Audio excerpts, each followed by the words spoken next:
8:09 de la mañana, estamos en vivo, esto es Buenos Días por VPI TV y ya está con nosotros nuestra compañera Gabriela Peroso para ponernos en perspectivas con esos temas que son noticia. Gaby, feliz día, gracias por estar aquí. Hola Marjorie, feliz día para ti y para todos. Sí, ha sido noticia este domingo esta orden de aprehensión en contra de Edmundo González Urrutia. Quisiéramos conocer las reacciones o rectifico, este lunes fue noticia justamente, estoy con lo del Labor Day un poco desfasada. Sí. Coméntanos un poco cuáles han sido las reacciones hasta ahora por parte de la comunidad internacional ante esta noticia.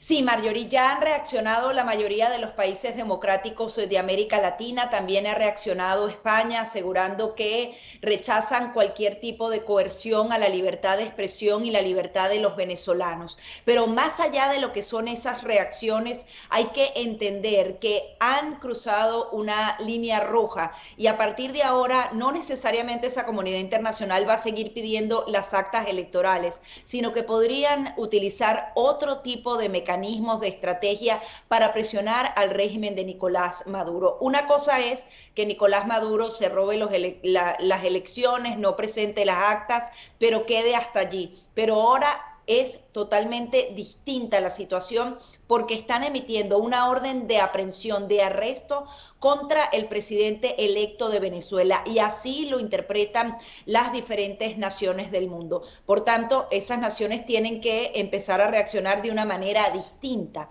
Pareciera que Nicolás Maduro avanzó en esta nueva cruzada luego de que se le haya incautado un avión que supuestamente era de su propiedad. Y a mí me llama muchísimo la atención y me asombra esta noticia, Marjorie, porque estamos hablando que supuestamente ese era el avión oficial del régimen de Nicolás Maduro y lo compraron en Estados Unidos, que han debido comprarlo en Rusia o en alguno de sus aliados, porque no entendemos cómo el imperio sí es bueno para producir aviones de 13 millones de dólares. Pero lo insólito es que siendo el avión oficial, no estaba a nombre de Nicolás Maduro, por tanto República Dominicana dice, ni siquiera estaba su nombre, no hay ningún tipo de disputa entre gobiernos, es un procedimiento normal a una aeronave que prácticamente se utilizó durante años como contrabando y salió de Estados Unidos de contrabando. Imagínate tú, el avión oficial tiene que ser comprado en Estados Unidos a través de una empresa fantasma, ser negociado y transportado a través de algunos países del Caribe. Allí es donde tú vuelves a ver la naturaleza del régimen y también puedes ver todas las posibilidades que tendrían naciones como Estados Unidos u otras naciones para sancionar y hacer culpable, visibilizar el tema venezolano. Así como es un avión, mañana pueden ser muchas otras medidas que tomen los países, sobre todo ahora que han dado el paso de intentar llevar a la cárcel a Edmundo González Urrutia, quien ha estado en la clandestinidad durante todos estos días, apareció, si no me equivoco, la última vez el 30 luego de las elecciones y a partir de allí ha estado resguardado porque precisamente tiene que mantenerse resguardado porque imagínate Marjorie que arrestaran a Edmundo González Urrutia. Nicolás Maduro lo usaría para qué? Como una pieza de cambio, como una pieza de presión, como lo ha estado haciendo durante todos estos años para presionar y tratar entonces de conseguir algún tipo de ventaja a la hora de una negociación. Nos imaginamos que hacen esa orden de captura y tratarán entonces de apresarlo para tener entonces una ficha más. Sin embargo, esperamos que la comunidad internacional comience a reaccionar como lo acaban de hacer con esta aeronave, porque hay miles de elementos irregulares alrededor de Nicolás Maduro que cualquier nación fácilmente podría descubrir. Adicionalmente, Bloomberg ya ha hablado de 15 sanciones personales más, al parecer personas relacionadas al tema militar, del Tribunal Supremo de Justicia y del Consejo Nacional Electoral que ayudaron a Nicolás Maduro a robarse estas elecciones. Sí, eso es una noticia que ha anticipado Bloomberg, que todavía no sabemos si se va a hacer realidad o no, pero ellos ya han hablado de la posibilidad de estas sanciones. Pero volviendo al tema de la orden de captura o de aprehensión ¿Era algo que estaba sobre el tapete? Ya Edmundo González había señalado que no iba a acudir a ninguna de las tres citaciones porque no se respetaba el debido proceso, porque se le estaba prácticamente condenando sin realizar un proceso verdaderamente transparente, mientras que Nicolás Maduro dice que nadie está por encima de la ley. Sí, Nicolás Maduro reaccionó el día de ayer en su programa diciendo que bueno, que él era un cobarde y que nadie estaba por encima de la ley y ellos le fueron preparando el caminito, Marjorie, pero para ellos es muy fácil prepararles el camino porque todas las instituciones están secuestradas, comenzaron primero a citarlo a través del Tribunal Supremo de Justicia y luego empezaron estas tres citaciones que él en teoría no cumplió. Y Nicolás Maduro siempre trata de hacer esa apariencia de procedimientos, porque esa es otra de las preocupaciones fundamentales que siempre me da. Cuando lees los medios internacionales, colocan a Edmundo González Urrutia como alguien que faltó, que incumplió unas órdenes judiciales, como si estuviéramos hablando en un país totalmente correcto y normal, cuando no. Entonces, si alguien de la comunidad internacional lee esas notas, dicen, ah, bueno, pero este hombre había incumplido, lo habían llamado en tres ocasiones distintas y no había acatado la ley, no había acatado el llamado de las autoridades, cuando no es así, cuando es imposible que ese hombre se pudiera presentar teniendo la certeza de que si se presenta, terminaría quedando en prisión, Marjorie, porque no creo que haya otra alternativa, pero ellos hacen esos procedimientos para cumplir el deber ser y para que los titulares no sean tan fuertes contra Nicolás Maduro. Pero ojalá que así como la comunidad internacional comienza a reaccionar, también los periodistas comiencen a explicar en el segundo párrafo, luego del titular, realmente lo que pasa en Venezuela, que estás justamente utilizando una supuesta ley antiterrorista y a los tribunales y a la fiscalía para apresar a la persona que ganó las elecciones. ¿Y dónde están los tribunales y la fiscalía que presionan a Nicolás Maduro para que rinda cuentas de este robo absurdo que hizo de las elecciones de Venezuela? Bueno, ahí es donde los venezolanos confiamos en la buena fe y en la acción específica de la comunidad internacional y, por ejemplo, la Corte Penal Internacional, que es la única que puede dar contrapeso a esto, porque este no solamente se roba las elecciones, sino que pretende colocar en prisión a la persona que eligieron los venezolanos. Estamos hablando del presidente. Le están dando orden de captura al presidente de Venezuela, que debía entonces asumir el poder en enero de 2025.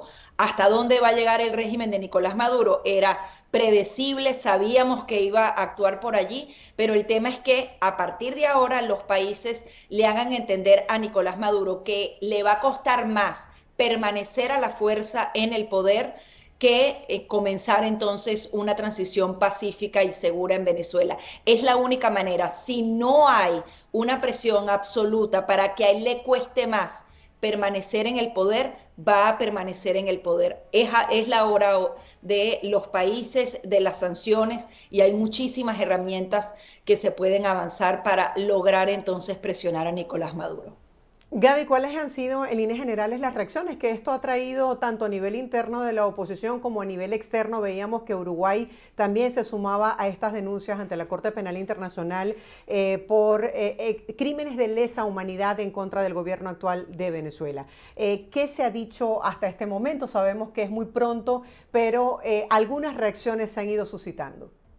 Sí, se han dado las reacciones básicas a la orden de captura contra Edmundo González, porque al final es una orden de captura que se podría ejecutar en cualquier momento y esperemos que esté en un lugar seguro y ojalá que no se vea obligado a salir del país, porque eso de alguna manera cambia muchísimo el juego y me imagino que es lo que pretende Nicolás Maduro, tratar de sacarlo del país y decir, bueno, él huyó, es un cobarde y todas las cosas que hacen. Ojalá que él que permanezca en el poder, pero también hay que entender los lapsos, Marjorie.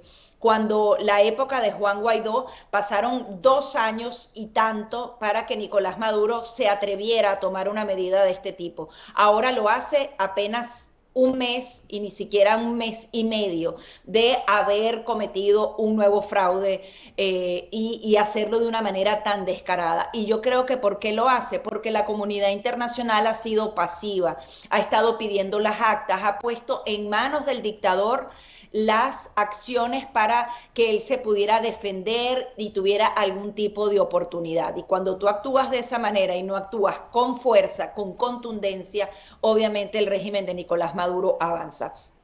Como te digo, las reacciones a la orden de detención están muy nuevas y obviamente es protegemos, rechazamos, pero hay que entender lo que ha venido pasando en la Organización de Estados Americanos, en donde se dieron 2 sesiones, en una de ellas se logró consenso, algo que no se había logrado en años, y justamente en la entrevista que le hacíamos a través de BPI TV a el embajador Frank Mora, se hablaba entonces de ese logro en la Organización de Estados Americanos, ese consenso, cómo se puede traducir en una diplomacia que avance en organizaciones como Naciones Unidas y en otras instancias internacionales como la Unión Europea. Ellos están actuando de esa manera, tratando de conseguir la mayor cantidad de consensos. Ahora hay que ver qué tipo de acciones se pueden avanzar. Por ejemplo, hablaban del TIAR, de los mecanismos que tiene la Organización de Estados Americanos y Naciones Unidas, de esa responsabilidad de proteger que tienen los países cuando las naciones ya se van fuera de su curso y cometen este tipo de acciones atroces contra el pueblo y contra la oposición. Sin embargo, el tema aquí es las mayorías. El TIAR es un grupo de países, no es la totalidad de los 30 y tantos países que integran la Organización de Estados Americanos, y nos decía el embajador que no era una vía fácil y consensuada para llegar a algún tipo de alternativa. Y ese tipo de alternativas, por ejemplo, plantea sanciones no solamente por parte de Estados Unidos, sino, por ejemplo, de países latinoamericanos. Quizás hay mucho dinero que está, por ejemplo, en Argentina, y mandatarios como Javier Milei pueden lograr eso. Por otro lado, esos mismos países en la Organización de Estados Americanos han tomado otra vía, a través de los parlamentos, que el Parlamento apruebe por mayoría, solicitar que Venezuela sea puesta ante la Corte Penal Internacional. El Parlamento se lo pide al presidente del país, y tú nombrabas a Uruguay, y Chile también ha hecho lo propio, para que varios países, específicamente varios presidentes, exhorten a la Corte Penal Internacional que avance mucho más rápido en cualquier tipo de acción en contra de Nicolás Maduro. Quizás no es la orden de captura, pero por ejemplo imputaciones específicas que lo ponen entonces en tela de juicio ante la comunidad internacional. Hay que ver cuántos países lo pueden hacer. Algunas de esas naciones ya lo hicieron para que comenzara la investigación en pleno de la Corte Penal Internacional, así que los presidentes tienen una carta que aportar. No sabemos si también a través de la Unión Europea se pueden tomar este tipo de acciones a través de los parlamentos, llegar a las presidencias y los presidentes hablar directamente con la Corte Penal Internacional. Adicionalmente, está ese informe de la Comisión Interamericana de Derechos Humanos, que yo creo que no se le escapó nada, Marjorie, que la pudimos ver completamente a través de las transmisiones que hacemos en vivo, en donde está clarito todo lo que pasó del 28 hasta el día de hoy. Y ya los otros informes forman parte de esa investigación. Eso es un cúmulo de evidencias con legitimidad por tratarse de la Comisión Interamericana de Derechos Humanos. Y ahora en septiembre, Naciones Unidas se reúne, sabemos que está el veto en el Consejo de Seguridad, pero varias naciones podrían aplaudir y sumarse a ese consenso para hacer un llamado muchísimo más fuerte a Nicolás Maduro y tomar acciones específicas. No pueden ser comunicados, no pueden ser exhortos, advertencias, hay que pasar a otro punto, porque él ya ha pasado a otro punto, y es intentar detener al presidente que escogieron todos los venezolanos. Haciendo la transición a otro tema que tiene que ver también con la participación de la comunidad internacional, pronto se va a realizar el Foro de Madrid en Buenos Aires, y van a abordar como tema central la situación política en Venezuela tras los resultados electorales. ¿Cuáles son las expectativas, Gaby, que se manejan en torno a este encuentro? Sí, obviamente va a ser un encuentro muy valioso a nivel de contenido, porque ¿qué pasa, Marjorie? Si bien va a tener la participación del presidente Javier Milei, presidente electo de Argentina, estamos hablando de una serie de autoridades, ex autoridades o miembros de partidos políticos de la derecha, de los conservadores, que van a formar parte de este evento. Son más de 1.000 personas que van a estar allí, pero no se trata entonces de un grupo de Lima, por ejemplo, que son los presidentes activos y legítimos de varias naciones reuniéndose para tomar algún tipo de acción específica contra el régimen de Nicolás Maduro. Si bien ellos van a reunirse para dar algunas ideas, para poder organizarse en la región, eso tendría que ser adoptado primero por Argentina y luego por otras naciones democráticas del mundo que quieren entonces ayudar a Venezuela. Sin embargo, yo creo que va a ser un foro fundamental. Cada vez que nosotros estamos en el centro de atención es valiosísimo. Ojalá que ellos tengan ideas certeras y efectivas que puedan ser adoptadas por esos otros países para comenzar entonces a hacer una estrategia conjunta de presión a Nicolás Maduro. Supuestamente también va a haber una reunión en las próximas horas virtual entre Gustavo Petro, Lula da Silva y López Obrador para volver a hablar del tema de Venezuela. Ojalá que los países no sigan esperando esta mediación, que creo que no va a llegar a absolutamente nada, pero las conversaciones durante esta semana van a ser fundamentales y yo creo que esa acción contra Edmundo González puede cambiar completamente la visión de los países con respecto al régimen de Nicolás Maduro. María Corina Machado decía justamente que el régimen ya estaba fuera de toda realidad. Al tomar este tipo de acción pasas realmente a convertirte doblemente en dictador, porque quieres justamente apresar quien fue tu rival, quien presentó las pruebas de que ganó las elecciones y la prueba de que definitivamente eres un régimen ilegítimo y que ya no tienes el respaldo del pueblo venezolano. Gaby, y ya para finalizar, me gustaría conocer cuál es tu apreciación sobre cómo va esta contienda rumbo a la Casa Blanca. Aquí en los Estados Unidos ya ha sido, digamos, de alguna manera dispuesto lo que va a ser ese debate del próximo 10 de septiembre con las reglas del juego claras entre ambos candidatos. ¿Cómo ves tú cómo se está perfilando esta campaña? Bueno, sí, la campaña está cerradísima, Marjorie, o sea, una semana van unos, otras semanas van otros, y los márgenes entre uno subiendo y otro son prácticamente los márgenes de error que tienen las encuestas. Al día de hoy le dan ventaja a Kamala Harris como la candidata demócrata y el partido oficialista. Sin embargo, recuerda que en Estados Unidos la batalla es estado a estado. Incluso en esos análisis, en algunos puntos ella tiene ventaja con respecto a Donald Trump. Dicen además que luego de Labor Day, que fue el Día del Trabajador, el día de ayer, cuando miden esas encuestas, es una fotografía mucho más cercana a lo que podría ocurrir en noviembre. Entonces, justamente estamos en la recta final y cómo podría dibujarse. Pero, sin embargo, hemos visto que en otras ocasiones salían muy bien parados unos u otros candidatos y luego viene sorpresas. Por ejemplo, Donald Trump siempre estuvo perdiendo frente a Hillary Clinton y ganó la elección.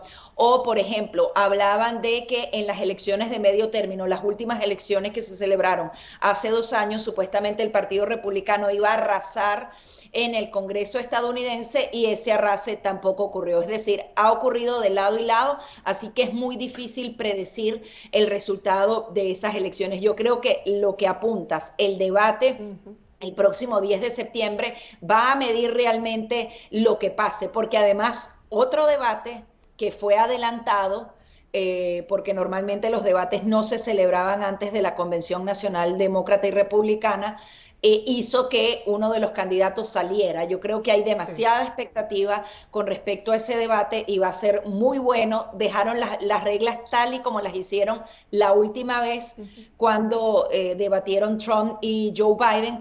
Así que vamos a ver, trataron de cambiar las reglas, poner apuntes por el lado demócrata, que dejaran los micrófonos abiertos, algo que en principio Trump no quería, pero ahora lo favoreció y quieren mantener esa regla. Así que vamos a ver cómo se comporta y quién realmente va a tener entonces una ventaja fundamental a través del debate que se celebre aquí en Estados Unidos. ¿Qué han dicho ya para finalizar ambos candidatos en materias fundamentales como es el caso de la economía aquí en los Estados Unidos? ¿Cuáles han sido las propuestas de uno y otro?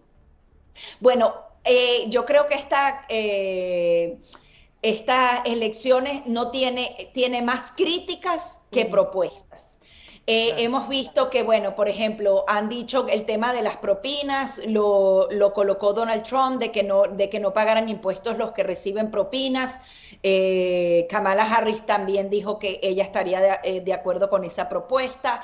Hay una cantidad de iniciativas, pero es más la crítica y Kamala tratando de separarse de la administración que ella está, en donde ya empieza a reconocer que hay problemas económicos, a pesar de que trataron de pintar el Bidenomics muy bien, pero la gente cuando va al mercado sabe que los precios están altísimos y la situación económica no es la mejor, y Donald Trump atacando eso. Hay una realidad, la pandemia está en el medio, realmente todo está muy mezclado en materia económica, sin embargo los estadounidenses entienden que no viven mejor y eso lo achacan directamente a la actual administración. Así que unos tratan de separarse de esa administración, otros a culpar a los demás, pero medidas específicas que tú veas y tú digas, mira, van a avanzar de esta manera, por ejemplo, como lo hace Javier Milei, que dice voy a acabar con el Banco Central, esas medidas fuertes y contundentes no están claras dentro de la campaña electoral. Así que vamos a ver, se trata más, ellos están apelando más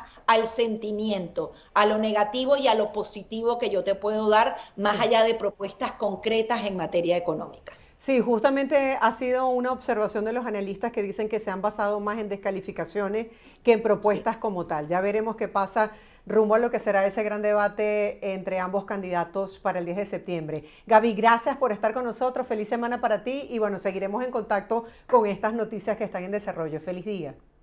Feliz día para ti y para todos. Gracias. Era nuestra compañera Gabriela Peroso poniéndonos en perspectiva con esos temas que son noticia en Venezuela, Estados Unidos y el resto del mundo. Hacemos una breve pausa comercial, quédese allí conectados con la señal de VPI TV. Al regreso, mucha más información, no se aparten.